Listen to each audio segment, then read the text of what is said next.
Hello दोस्तों, नमस्कार। मैं विष्णु कुमार आप सभी का अपने यूट्यूब चैनल के इस वीडियो पर हार्दिक स्वागत करता हूं। दोस्तों, आज के इस वीडियो के माध्यम से हम लोग जानने वाले हैं प्राकृतिक स्रोत में पाए जाने वाले जो अम्ल है उसी के बारे में। दोस्तों, आपके इस प्राकृतिक में ऐसे बहुत से प्राकृतिक स्रोत वाले वस्तु हैं जिसमें अम्ल की उपस्थिति होती है। अगर कोई वस्तु दोस्तों प्राकृतिक स्रोत वाला आपसे पूछ दिया जाता है कि इसमें कौन सा अम्ल पाया जाता है, तो दोस्तों आप लोग उसका नाम बताने में घिसघिसा जाते हैं। कहने का मतलब कि आप लोग दोस्तों गड़बड़ कर देते हैं कि उस प्राकृतिक स्रोत वाले जो वस्तु है उसमें कौन सा अम्ल पाया जाता है। तो दोस्तों, इस वीडियो को देखने के बाद आपको कोई भी झिझक नहीं होगी। आप लोग केवल प्राकृतिक स्रोत के नाम के आधार पर ही आप बिल्कुल अच्छी तरीके से बता सकते हो कि उसमें कौन सा अम्ल पाया जाएगा। तो आइए बिना देर किए स्टार्ट करते हैं अपने आज के इस वीडियो क्लासेज को। दोस्तों, यहाँ पर जो पहला आप प्राकृतिक स्रोत देख रहे हैं वो है दोस्तों अंगूर। तो इसमें आप लोग देख सकते हैं कि जो अंगूर है इसमें पाया जाने वाला जो अम्ल है उसका नाम है टार्टरिक अम्ल। क्या नाम है? टार्टरिक अम्ल। तो दोस्तों, आप लोग अगर याद कर लेते हो तब तो ठीक है, लेकिन अगर आप लोग याद नहीं कर पाते तो दोस्तों मैं आप लोगों को ट्रिक के माध्यम से याद करना सिखाता हूं।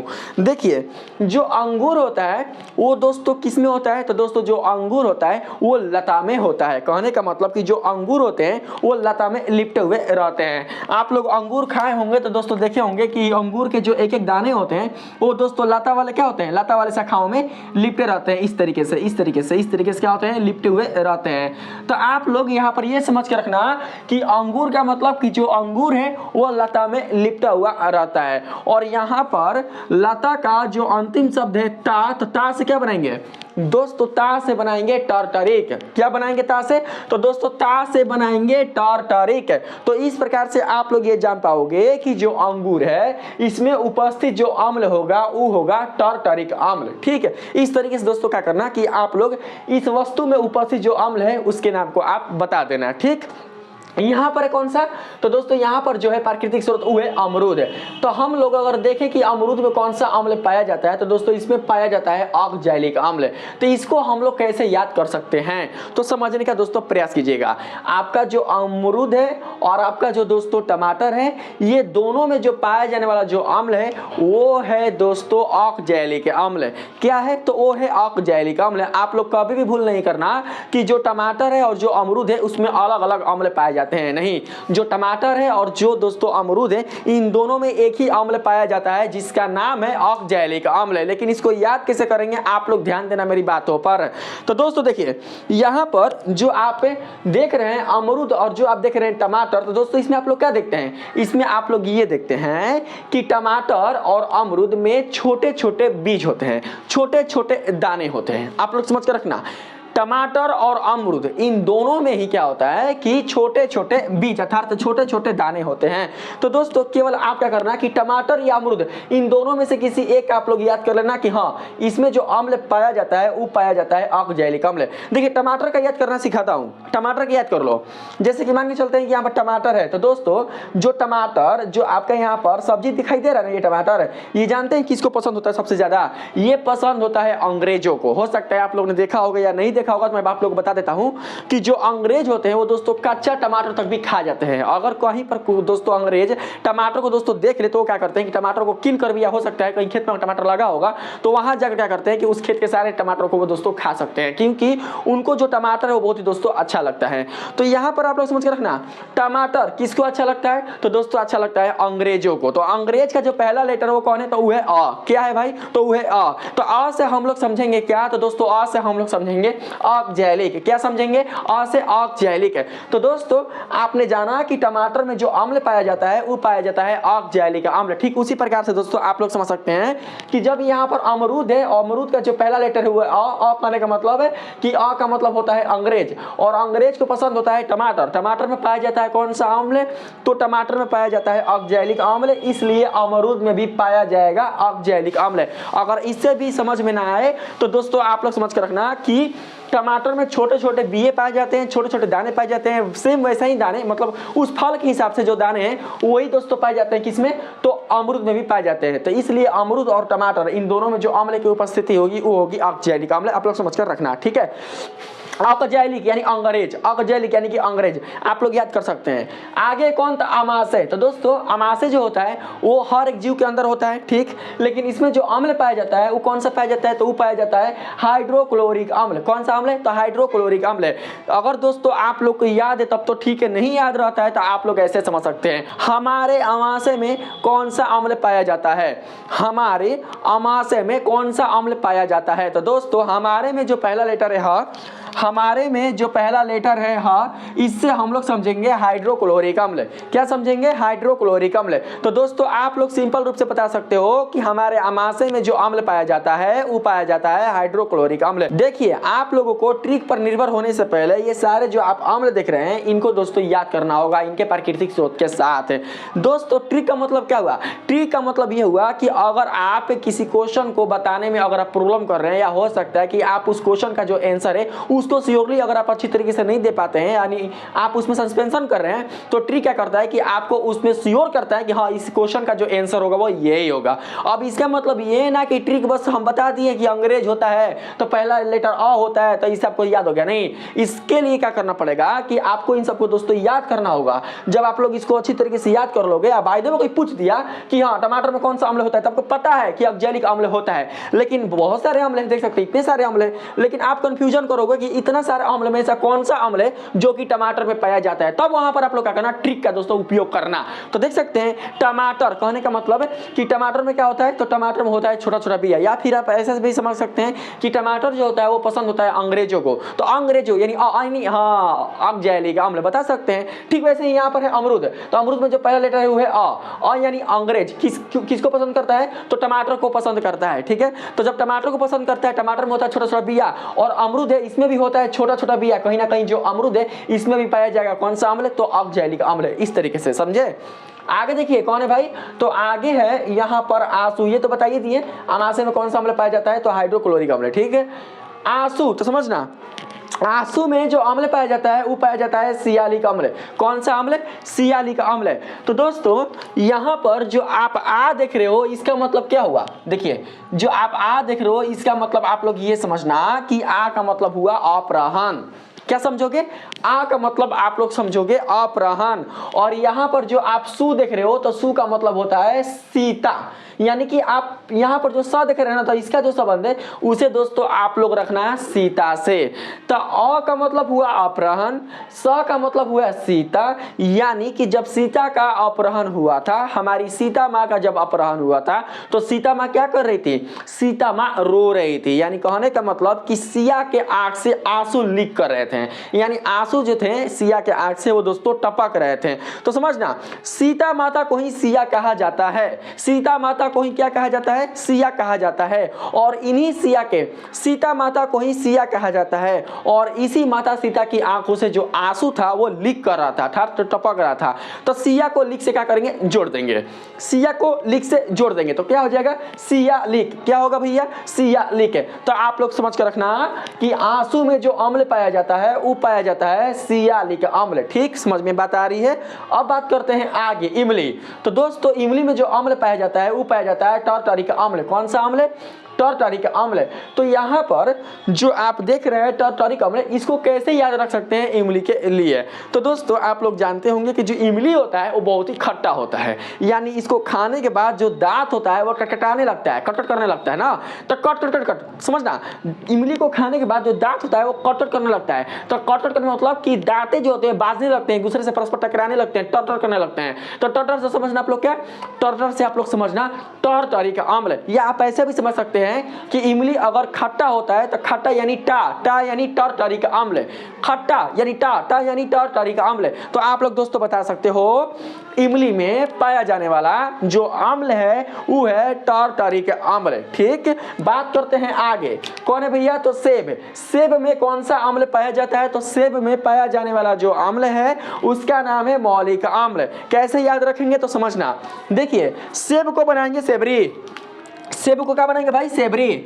सेबरी का नाम दोस्तों आप लोगों ने सुना होगा रामायण में, जो कि बहुत ही एक फेमस महिला है, ठीक है। यही बताई थी कि अगर आप भगवान का वेट करोगे, भगवान का इंतजार करोगे तो देर सवेर सही, लेकिन भगवान जो होते हैं वो आते जरूर है, वो अपने भक्तों को निराश नहीं करते हैं। अगर आप अपने मन में यह आशा पाल रखे हैं कि भगवान हमारे पास आएंगे, वो दर्शन देंगे तो देंगे ही, लेकिन हाँ आपको उस भगवान के लायक बनना होगा। यानी जिसे भगवान दर्शन देना चाहते हैं आपको उस लायक बनना पड़ेगा, तभी आपको भगवान दर्शन देंगे, अन्यथा नहीं। बस आप लोग जिद करो कि हाँ भगवान दर्शन दे, और आपके पास भगवान का जो गुण है उनके जैसा कोई गुण आपके अंदर है ही नहीं, तो दर्शन कहां से देंगे दोस्तों?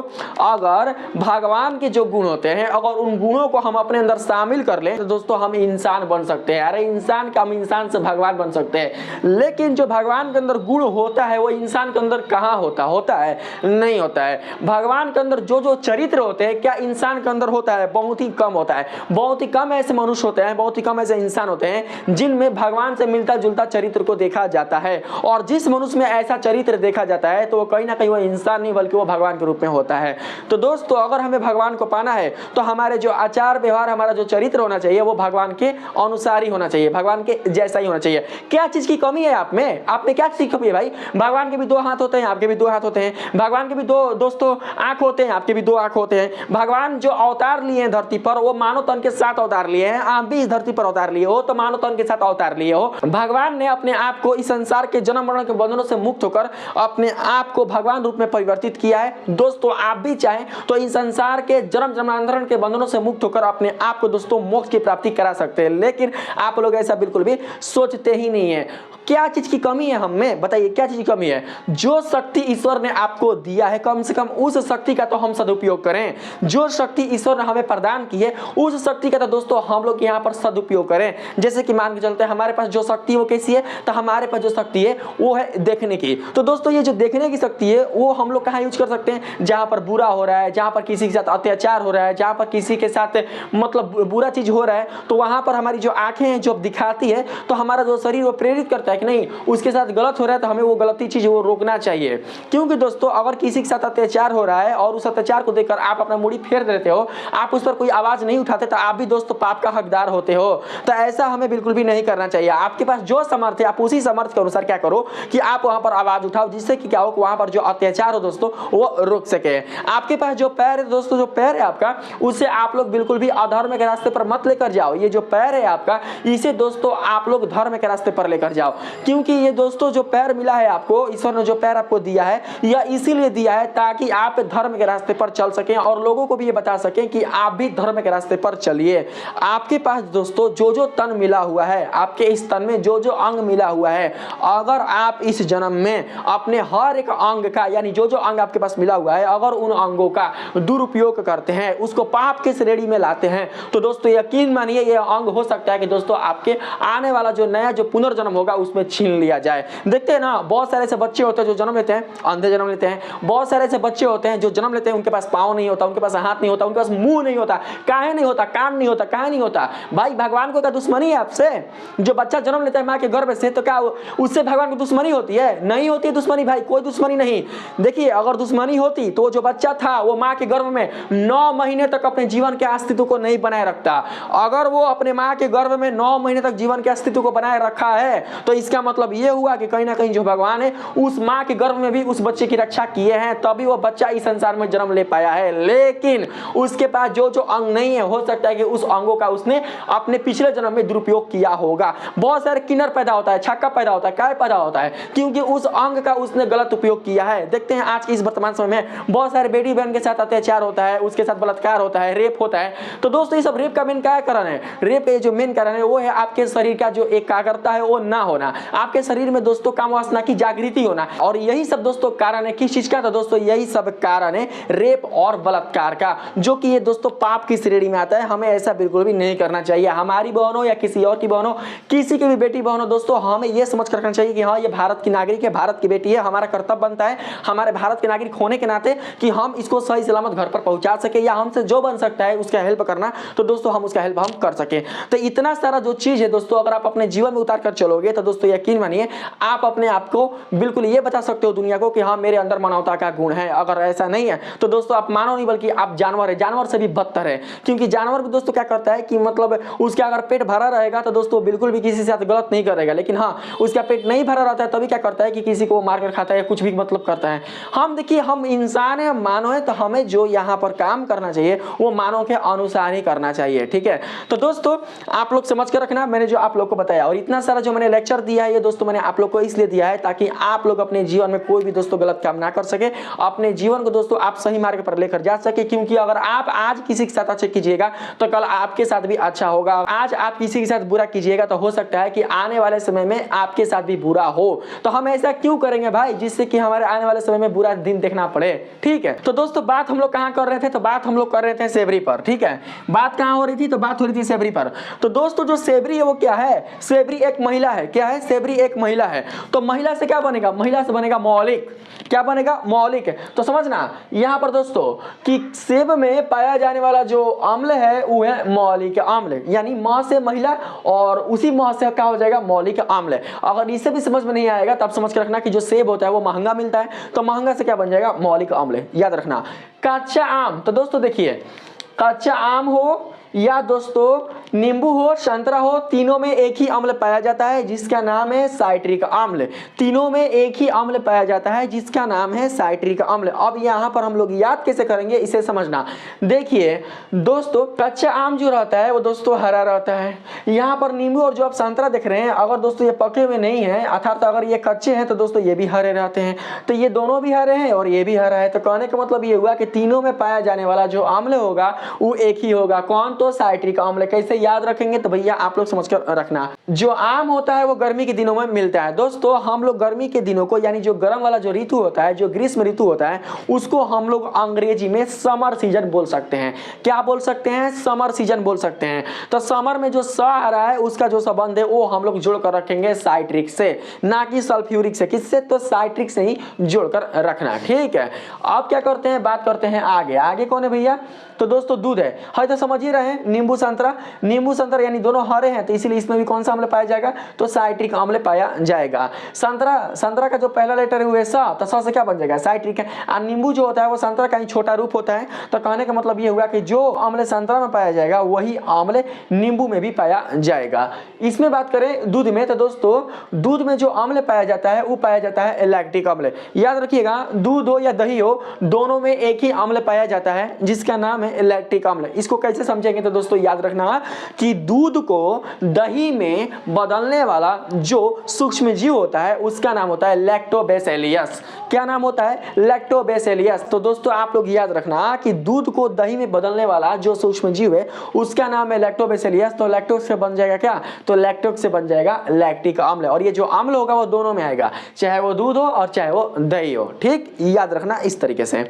आगे कौन है, गन्ना। दोस्तों कौन है, गन्ना, जिसको हम लोग ईख भी बोलते हैं। इसमें जो पाया जाने वाला अम्ल है उसका नाम है एकोनिटिक अम्ल। क्या नाम है भैया, तो एकोनिटिक अम्ल। कैसे याद रखेंगे तो समझना, जब दोस्तों आप लोग छठ पर्व में या हो सकता है अन्य किसी पर्व में गन्ने को खरीद कर अपने घर में लेकर आते हैं तो उसे आप कहाँ रखते हैं, आप उसे अपने रूम में रखते हैं। तो रूम में दोस्तों कहाँ रखोगे, बिछावन पे तो रखोगे ना, जमीन में सुता के तो रखोगे ना। उसको दोस्तों आप लोग कहाँ रखते हो, आप लोग उसे किसी घर के कोने में रखते हैं, या हो सकता है कोई कमरा हो, कमरे के कोने में क्या करते हैं, एक कोने में, कमरे के एक कोने में आप उसको खड़ा कर देते हैं, उसको सीधा आप रख देते हैं।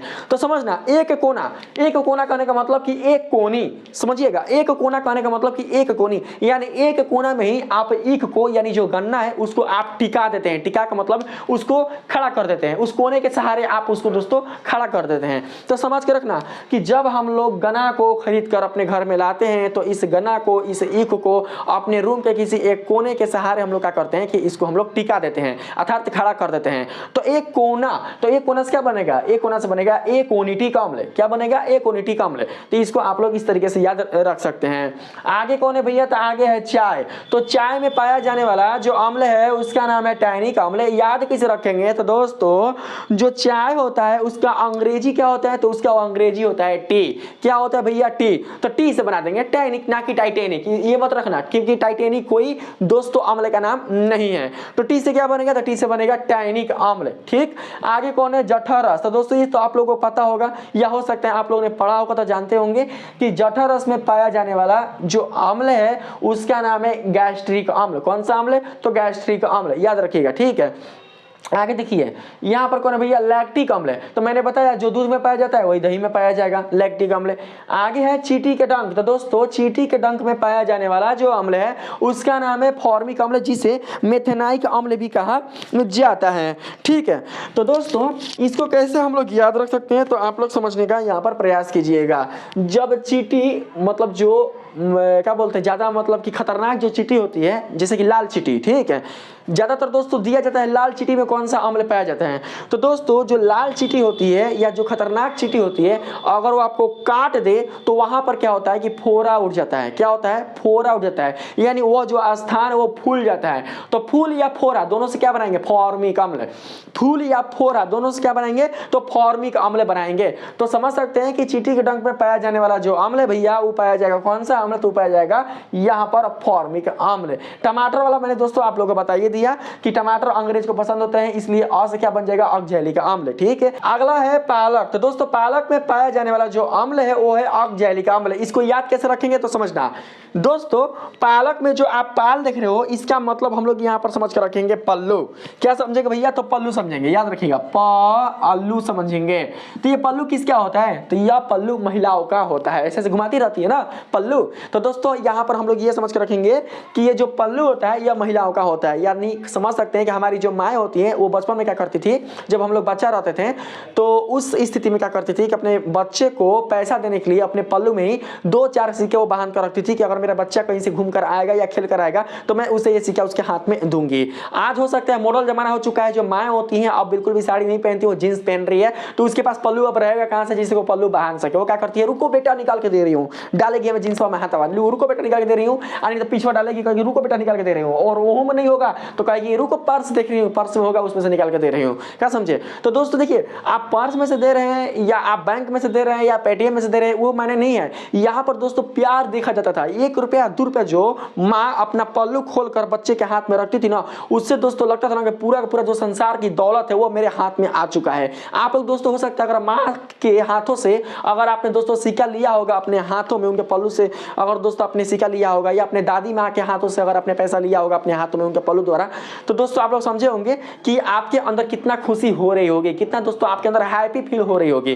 तो ये चीज आप लोग समझ के रखना कि यहाँ पर जो पालक में जो पाल है उसका समझेंगे अर्थ हम लोग पल्लू से, और जो महिलाएं होती हैं उनके पास साड़ी में पल्लू का गुण देखा जाता है। तो इस तरीके से यहाँ पर हम लोग ये समझेंगे कि महिला का जो संबंध है वो हो जाएगा औरत, तो और से क्या बन जाएगा, ऑक्जेलिक है, और से क्या बनेगा तो ऑक्जेलिक है। ठीक है, याद रखिएगा। अगर दोस्तों बीच में कुछ गलत सलत अगर बोल रहे हैं तो इसके लिए माफी चाहते हैं, लेकिन हाँ जो हम बात बोल रहे हैं वो सच्चाई बोल रहे हैं। जो महिलाएं होती हैं, जो लेडीज होती हैं, उन्हें अपने भारत की संस्कृति को बिल्कुल भी खोने देना नहीं चाहिए, क्योंकि हमारे भारत की जो संस्कृति है वो हमारे जो पूर्वज है वो आने वाले पीढ़ी को सौंप कर गए हैं। जो आने वाली पीढ़ी है वही अपने संस्कृति को सजा कर नहीं रखेगी, उसको दोस्तों बचा कर नहीं रखेगी, तो फिर वो अपने आने वाली पीढ़ी को क्या देगी। दोस्तों आप लोगों के हाथ में है अपने संस्कृति को बचाना।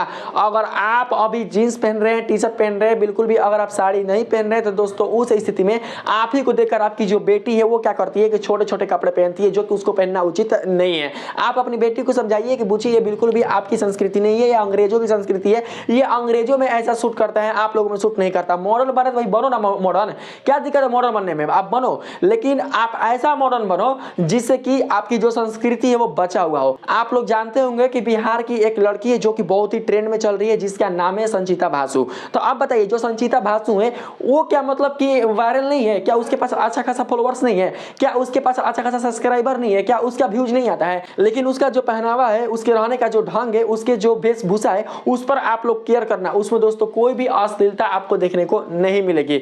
अरे भाई आपको दिखा रही है छोटा मोटा मतलब तो हल्का फुल्का आप क्या कर सकते हैं, आप अपने अंग का प्रदर्शन कर सकते हैं, लेकिन उतना भी नहीं जिससे कि वो बिल्कुल भी देखने में अश्लीलता लगे। मैं दोस्तों यहाँ पर किसी का क्लेम नहीं कर रहा हूं, मैंने केवल यही बताने का प्रयास किया है कि जो संस्कृति हमारे भारत के लोगों ने सिखा कर गया है उसी संस्कृति को हमें पालन करना चाहिए, ताकि हमारी संस्कृति को देखकर जो आने वाली पीढ़ी है वो भी उससे यही प्रेरणा ले। अगर किसी को मेरा बात बुरा लगेगा तो दोस्तों, या हो सकता है जो महिलाएं होंगी या जो बहनें होंगी, तो आप लोग आप अपना हिसाब से अपना लाइफ जी सकते हैं। ठीक है, उसमें मेरा बोलने का कोई हक नहीं है। आपको डिसाइड करना है कि आपको क्या करना है और क्या नहीं करना है। मेरा यहाँ पर मकसद था बताना और आपका यहाँ पर काम था उस चीज को फॉलो करना। आप फॉलो करें ना करे वो आपकी मर्जी होती है, आप स्वतंत्र है, बिल्कुल भी गुलाम नहीं है। ठीक, आगे देखते हैं भैया। आगे है यहाँ पर बैटरी।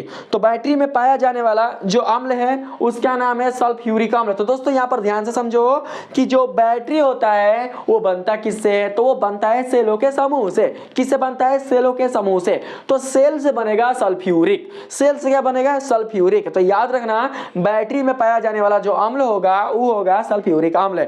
आगे देख सकते हैं कौन है भैया? तो प्याज है। ठीक है, तो प्याज में पाया जाने वाला जो अम्ल है वो है एस्कॉर्बिक अम्ल। कौन है? एस्कॉर्बिक अम्ल। तो प्याज को अंग्रेजी में क्या बोलते हैं? प्याज को अंग्रेजी में बोलते हैं ऑनियन। क्या बोलते हैं? ऑनियन। तो और से क्या बनेगा? एस्कॉर्बिक। और से क्या बनेगा? एस्कॉर्बिक। तो याद रखिएगा एस्कॉर्बिक में जो अम्ल पाया जाएगा वो पाया जाएगा प्याज। आगे है फोटोग्राफी।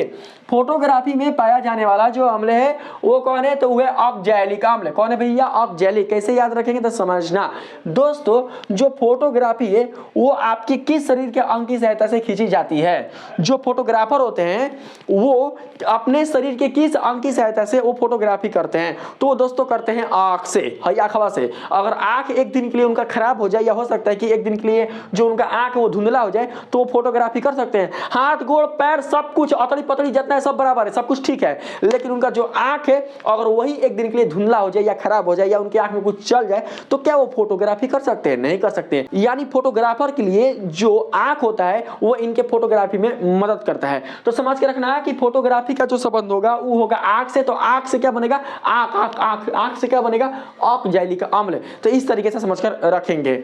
आगे है बिच्छू। भैया एक में कौन सा अम्ल पाया जाता है? तो पाया जाता है फॉर्मिक अम्ल। तो जब किसी इंसान को बिच्छू काटता है तो क्या करता है? वो फड़फड़ाने लगता है, जैसे लग रहा है कि उसके अंदर मिर्गी आ गया। समझ रहे ना? जब भी किसी इंसान को अगर बिच्छू काट दे तो वह इंसान फड़फड़ाने लग जाता है। तो फड़फड़ाने का मतलब हुआ फॉर्मिक। फड़फड़ाने का मतलब क्या हुआ? तो फड़फड़ाने का मतलब हुआ फॉर्मिक। ठीक है, इस चीज को आप लोग समझ कर रखना कि इसमें कौन सा अम्ल पाया जाता है? तो फॉर्मिक अम्ल पाया जाता है। आगे है लहसुन। क्या है यहाँ पर नाम? तो लहसुन। लहसुन में पाया जाने वाला जो अम्ल है वो है कौन सा अम्ल? तो वो है एलिसिन अम्ल। क्या नाम है भैया? तो एलिसिन अम्ल। कैसे याद रखेंगे तो समझना, यहाँ पर दोस्तों ली का जो संबंध है वो हम लोग रखेंगे लिंग। ठीक है, वो हम लोग क्या करेंगे? घरेलू नुस्खा है। ठीक है, ये घरेलू नुस्खा है पुरुषों के लिए। जो लिंग है पुरुषों का वो बहुत जल्दी ही सखलित हो जाता है। ठीक, समझ रहे बात को मेरा? ज्यादा ओपनली नहीं बोलेंगे, आप लोग समझकर रखना। समझिएगा यहाँ पर एलिसिन। तो एलिसिन में जो पुरुषों का लिंग होता है जब वो दोस्तों बहुत ही जल्दी सखलित हो जाता है तो उसके उपचार में जो घरेलू नुस्खा में आने वाला जो पदार्थ है वही है लहसुन। क्या है? लहसुन। लहसुन बहुत अच्छा खासा काम करता है लिंग की सखलन को रोकने के लिए। यानी जो लिंग होगा वो बहुत ही जल्दी बिल्कुल भी सखलन नहीं हो पाएगा, यानी आप बहुत ही जल्दी डिस्चार्ज नहीं हो पाओगे यदि आप घरेलू नुस्खा में लहसुन को अपनाते हो। ठीक, अपनाने मतलब जाना। ठीक है, ये केवल किसके लिए है? जो शादीशुदा है ना, जिनका शादीशुदा जो जीवन है वो अच्छा नहीं अगर व्यापित हो पा रहा है तो उसके लिए है। ठीक है, तो दोस्तों आप लोग डॉक्टर से उपचार ले लेना, हमारी बातों पर मत रहिएगा। ठीक है, क्योंकि हम कभी आज तक ऐसा ट्राई नहीं किए हैं। ठीक है, तो क्या समझे लहसुन में? तो लहसुन में कौन सा अम्ल है? तो पाया जाता है एलिसिन अम्ल। कैसे समझेंगे? तो ली का मतलब लिंग, सी का मतलब होता है यहाँ पर सीधा मत समझना क्योंकि सीधा वाला काम नहीं करता है, ये काम करता है कि लिंग का जो संकलन है उसे रोकने का काम करता है, तो हम लोग समझेंगे एलिसिन। ठीक, आगे मक्खन। क्या भैया? मक्खन। तो मक्खन में कौन सा अम्ल पाया जाता है? तो ब्यूट्रिक अम्ल। मक्खन का अंग्रेजी होता है बटर। मक्खन का मीनिंग क्या होता है भैया? यानी उसका जो अंग्रेजी शब्द होता है वो होता है बटर। तो बटर से बनेगा ब्यूट्रिक। क्या होता है भैया? ब्यूट्रिक। तो इसमें पाया जाता है ब्यूट्रिक अम्ल। अगला है शराब। शराब में जो अम्ल पाया जाता है वो पाया जाता है एसेटिक अम्ल। ये तो बहुत सारे बच्चों को पता होगा कि शराब में पाया जाने वाला जो अम्ल है वो है एसेटिक अम्ल। फिर भी अगर आप लोग भूल जाए तो समझना कि शराब में पाया जाने वाला जो पदार्थ होता है कार्बनिक पदार्थ वो होता है एल्कोहल। कौन होता है? एल्कोहल। एल्कोहल से ही बना लेंगे एसिटिक अम्ल। क्या बनाएंगे? एसिटिक अम्ल। ठीक है, आगे है समुद्री शैवाल। शैवाल होता है कैसा? तो शैवाल होता है एकाकोशिकीय जीव। क्या होता है भैया? एकाकोशिकीय जीव, जिससे क्या होता है कि हमारे शरीर में एलर्जी तक भी हो सकती है। यानी शैवाल एक ऐसा सूक्ष्म जीव होता है अगर दोस्तों इसका दुष्प्रभाव हमारे शरीर में पड़ जाए और जिस अंग में पड़ जाए तो उस अंग में क्या होता है कि एलर्जी उत्पन्न हो जाती है। तो एलर्जी एलर्जी से समझेंगे क्या? एलर्जी से समझेंगे एलिजेनिक अम्ल, एलिजीनिक अम्ल। आगे कौन है? सिरका। तो सिरका में पाया जाने वाला जो अम्ल है उसका नाम है एसिटिक अम्ल। याद किसे करेंगे भैया? तो सिंपल रूप से समझेंगे, सिरका में जो सी है इसका अर्थ रखेंगे सीटी से, सी का जो अर्थ है वो किससे रखेंगे? तो सीटी से, और सीटी से क्या बनेगा? एसिटिक। सिरका में जो सी है उसका संबंध होगा सीटी से, और यहां पर जो सीटी है उसको बना देंगे एसिटिक से। तो इसमें जो पाया जाने वाला जो अम्ल होगा वो होगा एसिटिक अम्ल। अगला है सोडा वाटर। तो दोस्तों आप लोग इसको ऐसा समझना, सोडा को क्या होगा? यहां पर हम लोग लिख सकते हैं सोडा को सोडियम, ठीक है। वा का अर्थ होगा बाई, सोडियम बाई। उसके बाद क्या आएगा? हो सकता है आप लोग के मुंह में होगा, आप लोग यहां पर बता सकते हो। सोडियम बाई क्या होगा? कार्बोनेट। क्या होगा? कार्बोनेट। तो कार्बोनेट से हम लोग यहां पर समझ के रखेंगे कार्बनिक अम्ल। क्या? तो दोस्तों कार्बनिक अम्ल, समझे? सोडा यानी सोडियम, वा यानी बाई, तो सोडियम बाई कार्बोनेट, कार्बोनेट से जो संबंध होगा वो जोड़ देंगे हम लोग कार्बनिक अम्ल से। इस तरीके से याद रखेंगे। अगला है घास। तो दोस्तों घास कहाँ उगता है? तो जो घास है वो उगता है जमीन में। अगर कोई जमीन बंजर हो जाए, अगर वहां पर घास उग जाए तो कहा जाता है कि वो जो जमीन है वो उपजाऊ हो चुकी है, यानी अब वो बिल्कुल भी बंजर नहीं रह चुकी। जो घास होता है वो बंजर जमीन को क्या करता है कि वो दोस्तों उपजाऊ बना देता है। तो देखिएगा यहाँ पर घास का जो अम्ल है वो किससे संबंधित है? वो संबंधित है बेंजोइक अम्ल से। तो ब का मतलब होता है बंजर और ज का मतलब होगा जमीन, यानी बंजर जमीन को सुंदर प्रदान करने वाला जो स्वरूप होता है वो होता है घास। इसके बाद अगला है मूत्र। तो दोस्तों मूत्र में पाया जाने वाला जो अम्ल है उसका नाम है यूरिक अम्ल। क्या नाम है? यूरिक अम्ल। कैसे याद रखेंगे? तो दोस्तों आप लोग समझ के रखना कि मूत्र का जो अंग्रेजी होता है वो होता है यूरिन, यानी कि इंग्लिश में लोग मूत्र को यूरिन के नाम से क्या करते हैं? जानते हैं। बोलते हैं ना कि हमको यूरिन जांच कराना है, हॉस्पिटल में लाज लगता है पेशाब बोलने में, मूत्र बोलने में, तो क्या कहते हैं कि हमको यूरिन टेस्ट कराना है, ठीक है। तो यूरिन का जो हिंदी होता है वो होता है मूत्र। तो यू से समझेंगे क्या? यू से समझेंगे हम लोग यूरिक अम्ल। यूरिन यानी कि यूरिक, यूरिन यानी कि यूरिक। तो याद रखिएगा मूत्र में पाया जाने वाला जो अम्ल है यूरिक, उसे हम लोग यूरिन से संबंध जोड़कर रखेंगे, ठीक है। याद रहेगा ये हम लोग को। अगला है गेहूं। तो दोस्तों गेहूं में पाया जाने वाला जो अम्ल है वो है ग्लूटामिक अम्ल। क्या है? ग्लूटामिक अम्ल।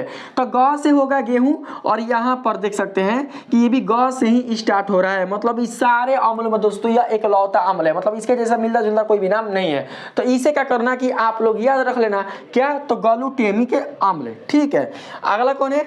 तो दोस्तों यहां पर अगला है अमीनो अम्ल। ये तो याद ही होगा, पाचक रस में जो पाया जाने वाला जो अम्ल है उसका नाम है अमीनो अम्ल। तो इसे भी दोस्तों आप लोग याद कर लेना, ट्रिक पर ही निर्भर मत रहना, ठीक है। अगर याद है तो अच्छी बात है, नहीं याद है तो दोस्तों आप लोग इसे याद कर लेना, ठीक है। अगला है आंवला। दोस्तों इसमें पाया जाने वाला जो अम्ल है वो है एस्कॉर्बिक अम्ल। क्या है? एस्कॉर्बिक अम्ल। कैसे याद रखेंगे? तो दोस्तों आप लोग समझ कर रखना कि आंवला का जो पहला लेटर है वो है आ। क्या है? आ। तो आ से समझ कर रखेंगे एस्कॉर्बिक, ठीक है। आप लोग इस तरीके से क्या कर सकते हैं, इसको आप लोग समझ कर रख सकते हैं। तो इस प्रकार से दोस्तों आप लोग देख सकते हैं कि इतने सारे प्राकृतिक स्रोतों में जो आने वाले अम्ल है उसको हमने बिल्कुल अच्छी तरीके से कवर कर लिया है। अगर बाय द वे अगर हम कोई अम्ल किसी प्राकृतिक स्रोत का भूल भी जाते हैं तो दोस्तों हम लोग क्या कर सकते हैं कि ट्रिक के माध्यम से उसे पकड़ सकते हैं। तो अगर दोस्तों ये वीडियो अच्छा लगा है, इस वीडियो के माध्यम से आप लोगों ने प्राकृतिक स्रोत वाले जो पदार्थ है उसमें पाया जाने वाला जो अम्ल है उसके बारे में बिल्कुल अच्छी तरीके से आपको जानकारी प्राप्त हुई है, तो प्लीज आप लोग मेरे इस वीडियो को लाइक कीजिएगा, सब्सक्राइब कीजिएगा और पसंद आए तो अपने दोस्तों में भी शेयर कीजिएगा। मिलते हैं फिर से एक नए वीडियो के साथ, तब तक लिए धन्यवाद।